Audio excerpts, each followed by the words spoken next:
We see the Spirit of God within you, guiding, protecting, and prospering you always, always. And that word protecting, I either read or heard somewhere on the news this week where it talked about the indigenous peoples. It was talking about the people in Hawaii when people come and try to take over their lands and all of that stuff.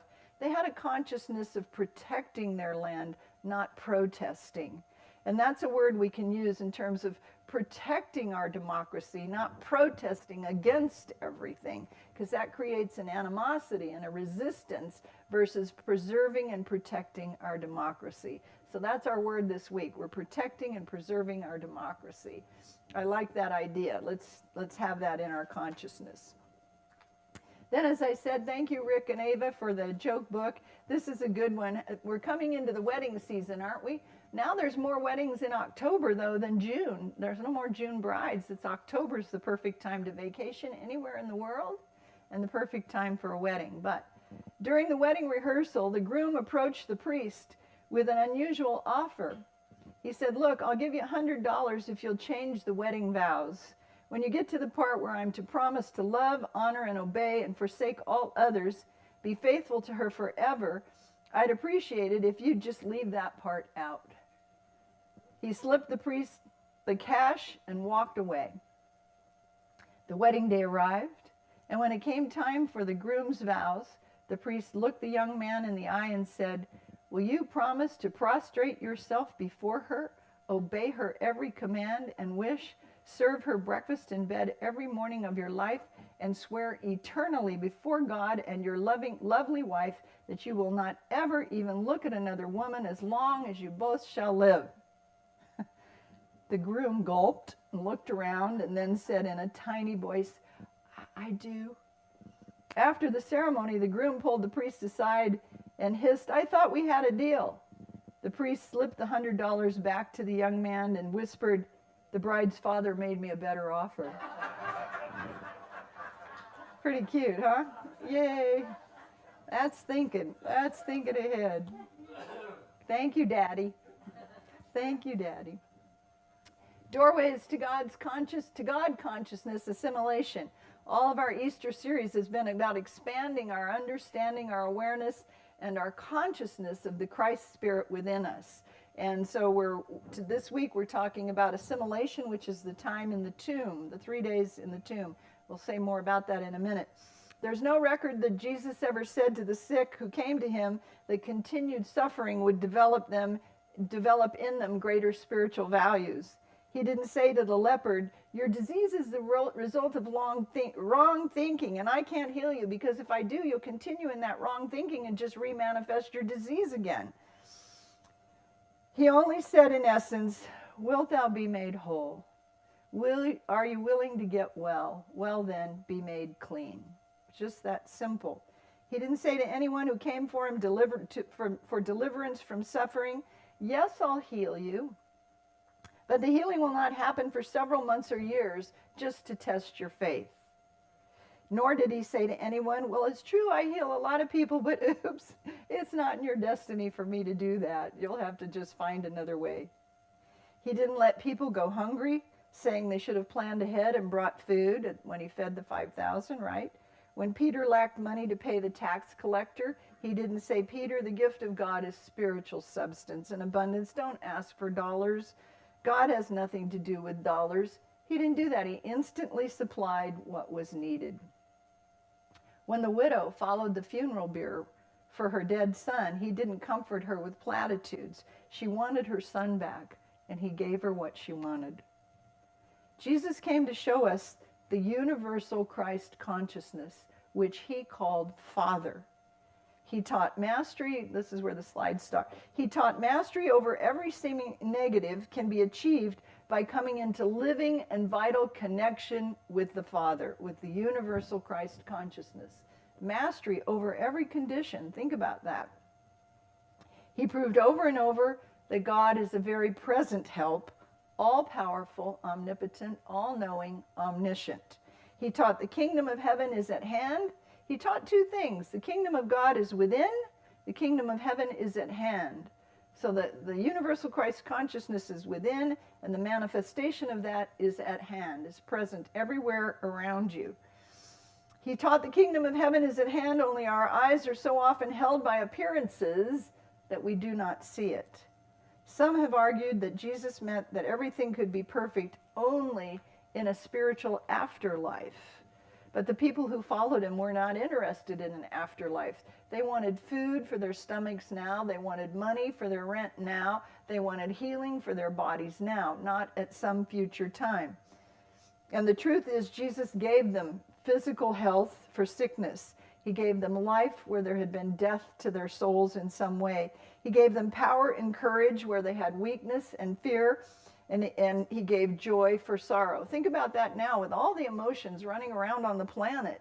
Fear and doubt and worry and upset and regret and resentment and retribution on the planet. And the universal Christ consciousness can come in like a lightning bolt and restore and rebalance all of that. All of the conditions under which the human heart suffers, Jesus changed for the better. He changed for the mere asking. He did not have to be begged for weeks and months. He changed the conditions. How? How? By coming into close and vital connection with the Father. With the Father. Father, I thank you that you hear me and that you hear me always. I've talked about him growing up and healing the little dead rabbit on the road or the little dead squirrel on the road, building his faith, asking and receiving, developing a spiritual consciousness so that when he would align himself with the Father, he produced results. He saw results. And then he knew that each time he aligned, he could count on those results to come for him, to manifest for him. Father, I thank you that you hear me and that you hear me always. He said that when he raised Lazarus, called him forth from out of the tomb. Which brings us to our next doorways to God consciousness, assimilation. Assimilation.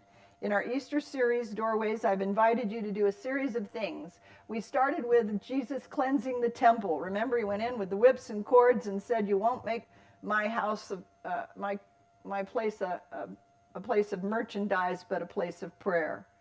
And he drove out the money changers. And he said, no more business as usual.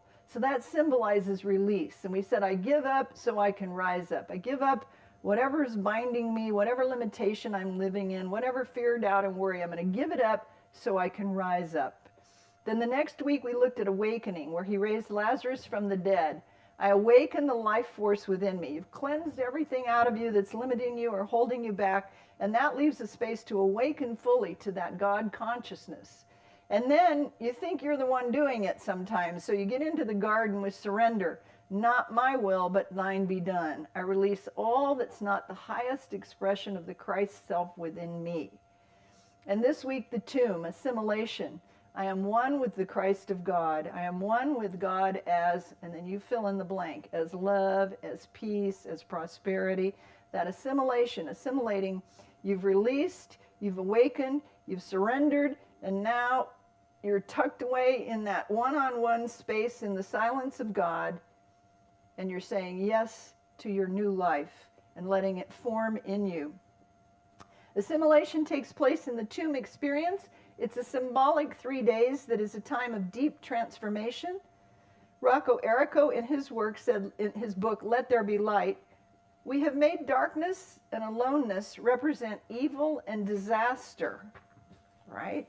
We've made darkness represent sorrow, distress, ignorance, blindness, loneliness, superstition. Blackness and darkness represent far more than negative ideas. Darkness holds many hidden wonders. If you think about it, in the darkness of the womb, human life is conceived and nurtured. In the darkness of the soil, the seeds that are planted there germinate. In the darkness of our minds, ideas are born, new life, new ideas spark to life. Darkness is a time of incubation, rest, and secret rendezvous with invisible powers and unseen realities. If you were here last week for our message, you remember I said the most revelationary teaching unity I've ever learned in unity was the idea that in the atoms and cells and energetic vibration of Jesus. He raised the vibration of his body to such an astronomical level that the trillions of cells in his body exploded into the universe as points of light, that now we can call down those body atoms into our life. The Father and I are one. We can call them into our life and have them fill us up with whatever is needed in the moment, just present to the presence. Secret rendezvous with invisible powers and unseen realities. When you're in a dark night of the soul and you're closed away in that tomb and you're one-on-one with God in the silence, you have access to those invisible powers and unseen realities, to those atoms of the Christ body that are everywhere present as points of light in the universe, to do all kinds of miraculous things in your life. Simple things and really big things. Healing tumors, reconciling marriages, prospering your finances, everything is possible. In the tomb, and the symbolic 3 days is just that time it takes to kind of allow for that and get a hold of that and be immersed in that. You unwrap and unravel yourself. You take the grave cloth off of your heart. You take the binding off of your soul, and you unwrap who and what you have been. After that crucifixion experience, you're down on the mat for the count, and it's 8, 9, 10, you're out. And there you are, in that everything you ever thought you were, had done, or could be has changed, has dissolved, is gone. And you know, if you've been in a dark night of the soul, when you come out the other side of it, you go, I'm not that person anymore. I can't be that same person anymore. I've changed and I'll never go back. I'm something more than I thought I could be. You come out of the frenetic pace in the tomb and you melt into the highest potential of the Christ Spirit within you. Yes. The universal Christ consciousness is the spirit in you which knows neither depression or defeat. It's never bound by habit or circumstance or limitation, and is always strong, always. That's an interesting way to say that. It's always strong, always an overcomer is what that should say. In the tomb, all the final barriers between the personal you and the Christ in you are dissolved, and there is only this melting into oneness with God. You're sitting in that silence and you have that moment of absolute oneness. The Father and I are one, and everything in you responds to that and is transformed by that and lifted up. I've told you the story before of All Souls Church in Tulsa, Oklahoma, was the largest Unitarian Universalist church in the world. Known for inclusivity, it welcomed Carlton Pearson. How many of you know the story of Carlton Pearson, the UU minister? Okay. Well, he was ostracized by his own church for declaring that all people will go to heaven. That's just like, can't be real, can't be real. He rose from grassroots Pentecostal tent revivals to presidential prayer partner. He attended Oral Roberts University, and Oral Roberts anointed him as a golden child, even embracing him as his son. Pearson built a church in Tulsa, Oklahoma, drawing 6,000 worshipers per Sunday, who filled the offering with $60,000 a week, typical. He counted his peers, Billy Graham. He traveled on private planes to the White House. He was powerful and influential as a spiritual presence in our democracy, really, in the places in our world. Then at the height of his career, he was watching the news one night, and he saw all the Rwandan refugees returning to their homeland after their country's massive genocide. And he was moved to despair as he saw these long lines of people coming back to their homeland. And he thought, as a minister, he had pledged to save as many souls as he possibly could, but it was staggering for him to watch all these unsaved souls parade back to their homeland, knowing nothing of Jesus Christ or being saved or salvation or anything. But he said, and so he asked this question, how can you call yourself loving and suck all these unsaved people into hell? So he's watching his TV. To which God responded to him, is that what you think I'm doing? I'm taking them into my presence, loving them. You're the one condemning them into hell. He said, that's when he said he got it. He came to the realization that there's only one man-made hell, and everyone is already a child of God. Everyone is already has sacred value and worth. There's no external salvation that needs to happen in order for you to be whole in the eyes of God. He said, had he known how much it would cost him, he may have kept his revelation to himself. But he stepped out with his message of universal salvation. The whole world is saved. Muslims, Jews, gays, everyone's going to heaven. And he lost everything. He lost everything. His congregation abandoned him. Don't ever abandon me, please. His congregation abandoned him. The country's evangelical community crucified him. The church media ran negative articles about him for a year, and then he was formally labeled a heretic and lost his ability to be a minister in that tradition. As he turned 50, his congregation had dwindled to a handful. He had no staff. He was deeply in debt to the building and the church commitments, and he could not fulfill them. He had a wife and 2 children to support, and his lifelong evangelical community had moved on as if he were dead. It was all gone. He was stripped of everything. Of course, where do people go when that happens to them? He went to Chicago to Unity to become a Unity minister. He worked there for a while. He's passed away now. He contracted cancer and passed away. And he began to preach on YouTube. You can go on YouTube and watch his messages. They're very, very powerful. He said, always there is lifting up. He began a ministry of love and inclusion, starting with himself in his own tomb experience, he called it, of deep transformation. So listen, if you're in a dark night of the soul, he said he had to go inward. He had to comfort himself. He had to honor his own questions. He had to treat himself with respect when he had condemned so many others and was now being condemned by so many. He had to reconcile deeply held beliefs. When you're bursting into new life for yourself, when you've got a vision of new life over here for yourself, you're going to have to let go, as we've said in our steps, clear the decks, no more business as usual, awaken to this new possibility in you. He said it took years, but he recreated a ministry attracting those drawn to his message of inclusivity. In his lectures, he said, I am Bishop Carlton Pearson with nothing. My ministry, my money, my marriage, my mind, my beliefs were all gone, but there is lifting up. I was able to begin again, able to have a new life. In the tomb of my experience, I was able to bridge love and acceptance, and I found my destiny. To be able to understand that inclusiveness, that all people have sacred worth.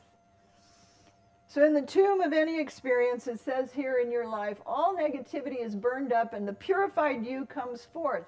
The fire of God never ceases. It's life-giving and purifying power.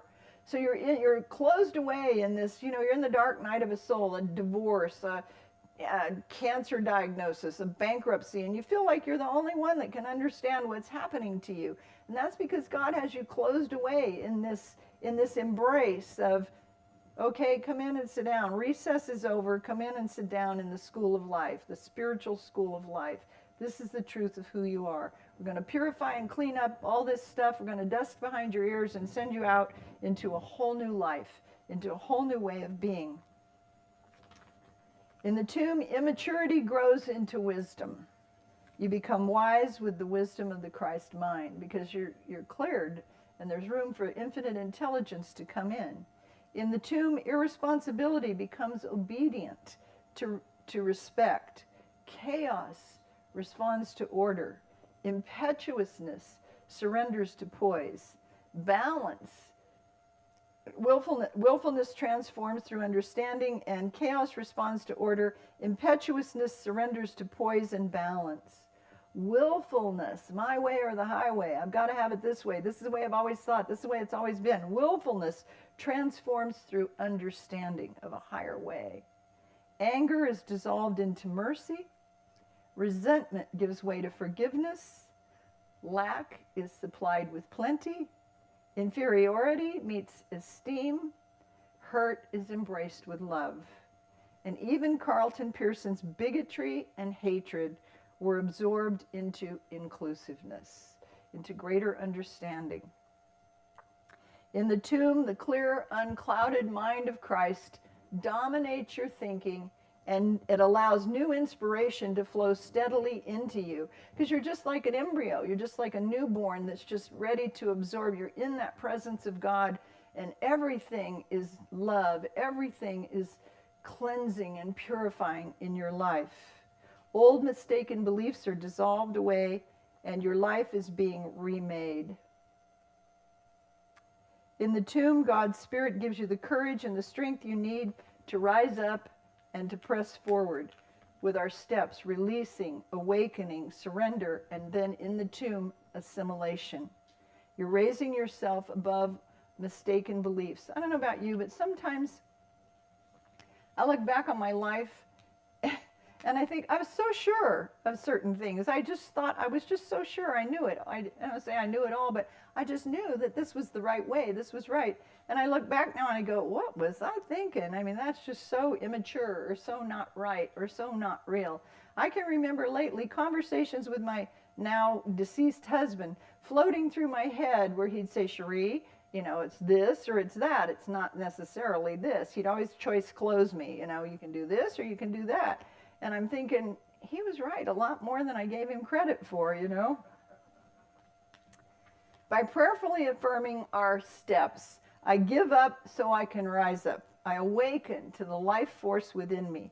I release all that's not the highest expression of God. And now in the tomb, I am one with, and you fill in the blank for your new life. You make your heart a holy shrine where the consuming fire of Spirit can burn away all the fear, all the doubt, all the worry, all the lack and limitation, and know that nothing can defeat God or stand in the way of your good. This is what our whole series has been, in opening doorways to God consciousness. We open our consciousness to give up the old ways so we can rise up into new life. And then in that vibration, we awaken the life force within us. In the Garden of Gethsemane, we release all that's not the highest expression of God in us. And I am one with the Christ of God as what? Healing, prosperity, restoration, new life, balance, whatever you have over here, love, ease, companionship, vacation, just relaxing, whatever it is. Release, awaken, surrender, assimilation. You've made room for God in your consciousness. Your consciousness was like this, and now it's like this. So much broader. God is with you and within you. God is more powerful than any problem. The tomb is where the Christ in you takes control of the lower self and lifts you up to the spiritual plane or the spiritual realm of mastery. Mastery. And when the Christ self of you takes charge, a new order of things is inaugurated. It's an inauguration into your new life. Your resurrection assimilates into your being. And so I want to invite you to keep going with our steps as we're thinking about this new life you're envisioning for Easter Sunday. Right now, the resurrection work is going on in you, is happening in you. Right now, you are rising into higher consciousness. Right now, your faith is being strengthened. Right now, your spirit is being lifted up. Right now, you're being resurrected into new life if you just open yourself to that realization. We said those body atoms that are the universal points of light in the consciousness are flooding your being in that tomb experience. You don't even have to be in a negative tomb experience or dark night of the soul. Just be in the light of your life and invite the body atoms of the points of light that are the universal Christ consciousness into your being, into your physical body, into your bank account, into your stock market investments, into your mind for clarity, whatever it is, into your memory, into every part of you, and you're being resurrected into new life.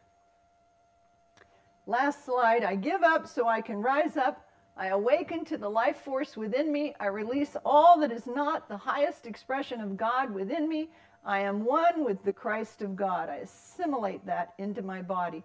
So let's put our hands on our hearts and take a deep breath and think about this whole series of opening up.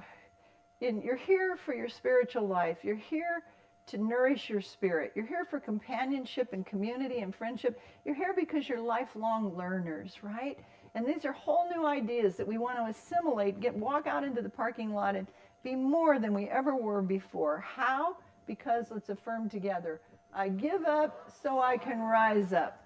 I awaken to the life force within. I release all that is not the highest expression of God. I am one with the Christ of God.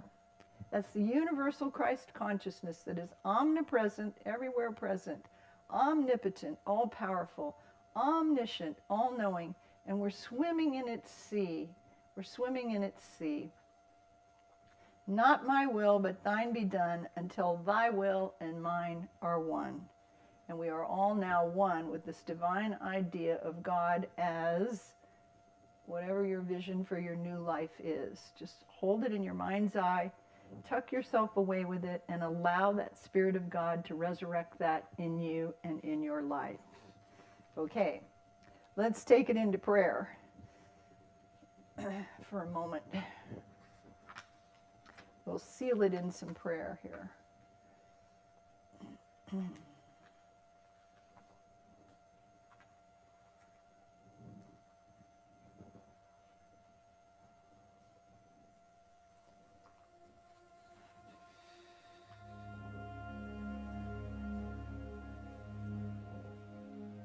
The idea I want to work with in our prayer time this morning is, I trust the wisdom of God to lead me in right ways. I let go and let God. And from Philippians chapter 4, verse 6, do not worry about anything, but in everything by prayer and supplication with thanksgiving, let your requests be made known to God. Today I trust the wisdom of God to lead me in right ways.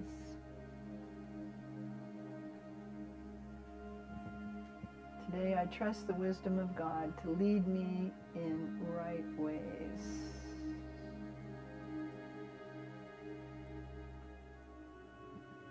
So worrying over some challenging situation, stewing over something can cause unnecessary worry and concern. You may fill your mind with what ifs until you wear yourself out.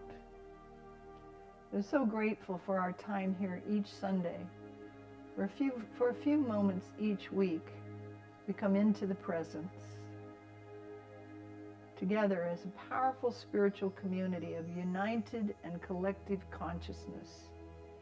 We invite that living presence, those points of light that are the atoms, the cells, and the vibration of the universal Christ consciousness, to be present to us as we are present to it.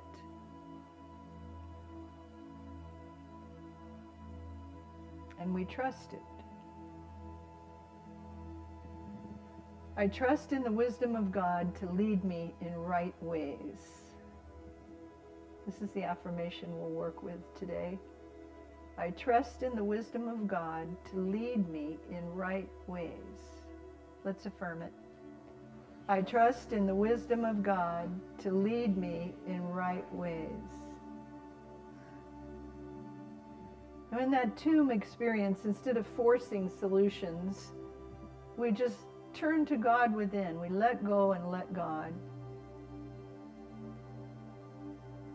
And not feeling any fear in the darkness, just taking a deep breath. Relax your mind, relax your body, and say a simple thank you. Give thanks that there is a higher power at work in your life.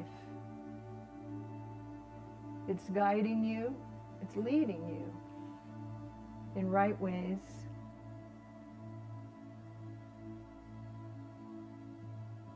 You give thanks that you have the ability to partner with God in every experience. As Jesus said in our opening prayer, Father, I thank you that you hear me and that you hear me always. I thank you that I've relied on you so many times in the past, and you've proven you're there for me. You've proven the realization of your presence in my life. And in this experience, whatever's going on in my life now, in your life now, God is present and at work and leading and guiding.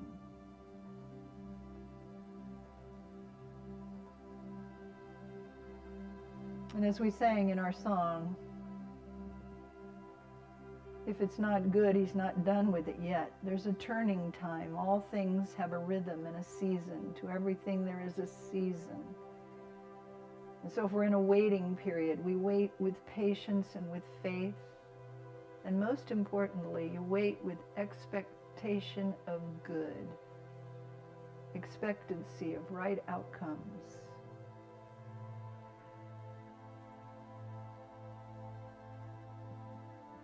So relax and let go and trust the divine to bless you and guide you.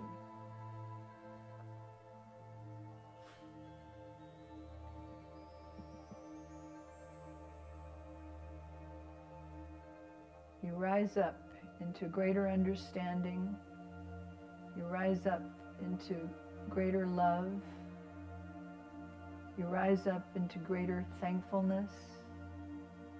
Rise up into greater peace and poise, knowing that all in this place in consciousness, all things conform to the perfection of the Christ Spirit.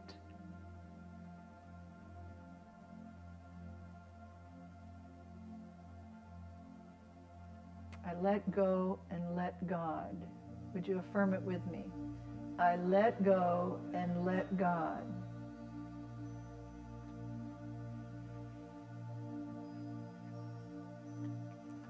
I trust the wisdom of God to lead me in right ways.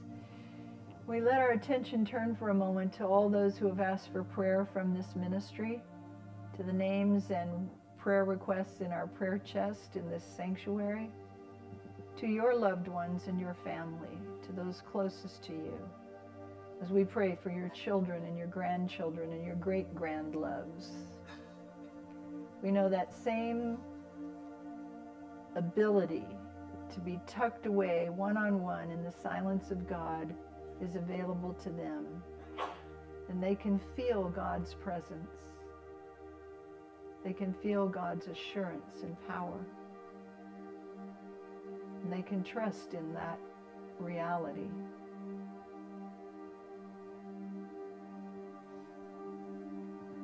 You trust the wisdom of God to lead you in right ways. This is our prayer for those we love. You trust in the wisdom of God to lead you in right ways. Let's affirm it for others together. You trust in the wisdom of God to lead you in right ways. And as the family member, the beloved friend, the one on standby, the great companion, the best friend, we affirm this truth for them. We know we let go and let God be God in them and in their lives.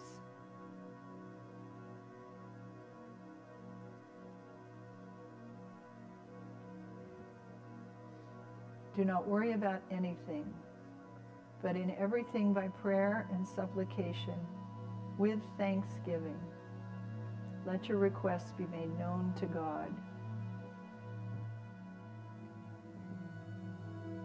And for this time of remembering, recommitting, resurrecting into that divine idea, we are grateful, so grateful. And together we all say, Amen.